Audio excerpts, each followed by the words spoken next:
Asan yung remote? Di ko makita dito. Ma'am, buti pa nawala yung remote, di mo pa ako kakausapin. Yaya, akala ko ba close tayo? Close tayo, ma'am. Pero hindi kasali yung remote. Di wag. Asan na nga? Dali na. Baka nasa rep, ma'am. Baka nasa rep. Nasa rep? Bakit nilagay mo sa rep? Nanonood kayo, mainit ang ulo nyo. Di nilagay ko sa rep para malamig yung remote. Para hindi na kayo mainit ang ulo. Yaya, sa'yo talaga ako no? Kahit nagalit na ako. Galing. Nakakatawa. Yun yung charming ko, ma'am. Pang wow mali. Talent ko.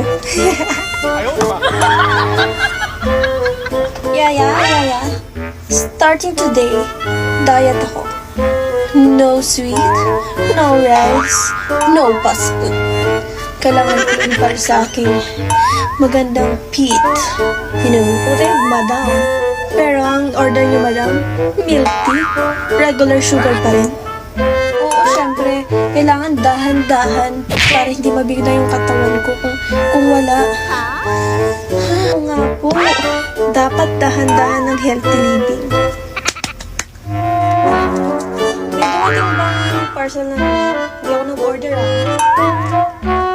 ma'am, ako nag-check out. Nakasin kasi yung prior. Isa sa'yo, isa sa akin. Aba, galing yan sa card ko Oo ma'am, may gift receipt naman Price dapat.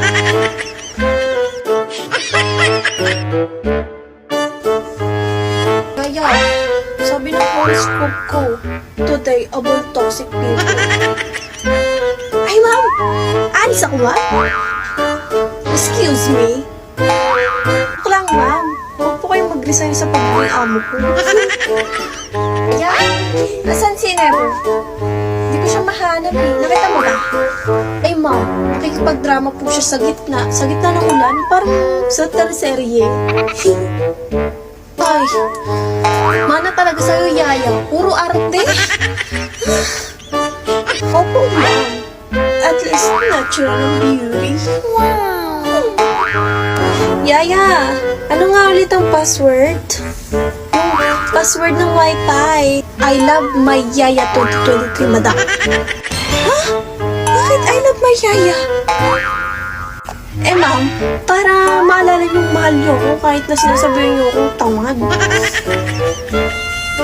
Ano ba, Yaya? Ikaw naman, hindi naman tamad